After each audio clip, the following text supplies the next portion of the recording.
देखिए, मैंने स्पष्ट रूप से कल आंकड़े बताया है कि अनारक्षित 13 जिला पंचायत अध्यक्षों में से 12 के चुनाव हुए हैं। 12 में से 9 अन्य पिछड़ा वर्ग से जिला पंचायत के अध्यक्ष बने हैं और इन 12 में से 8 स्थानों पर उपाध्यक्ष भी अन्य पिछड़ा वर्ग से बने हैं और ये हमारी प्रतिबद्धता थी। अन्य पिछड़ा वर्ग को पूरा पूरा सम्मान मिले, ये हमारी प्रतिबद्धता थी और वो हमने करके दिखाया है। आपने जो भ्रम फैलाया कि तरस जाएंगे एक जिला पंचायत अध्यक्ष बनने के लिए अन्य पिछड़ा वर्ग के, तो आपने झूठ बोला था, ये साबित हो गया।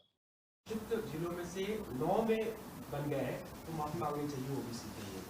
अरुण साहब ये झूठ बोल रहे हैं, अभी इस बयान में भी झूठ है। मेरे बयान को देख लीजिए, मैंने कहा कि ओबीसी के लिए जिला पंचायत में एक भी जिला आरक्षित नहीं किया गया है। और इसमें क्या लिखा है? एक भी नहीं आ पाएंगे। अरे ओबीसी की जनसंख्या है, वो तो जीत के आ ही जाएंगे। सामान्य सीट है, वहाँ जीत के आ जाएंगे, लेकिन ओबीसी के लिए आरक्षित आपने कितना किया? तो झूठ क्यों बोल रहे हैं उप मुख्यमंत्री जी? पहली बात इसी में माफ़ी मांगना चाहिए उसको, तो झूठ अपने ट्विटर हैंडल में कोट किया है। ये झूठ है बिल्कुल। 1-2 सीट नहीं आएगी नहीं बोला था, एक भी सीट आरक्षित नहीं किया है।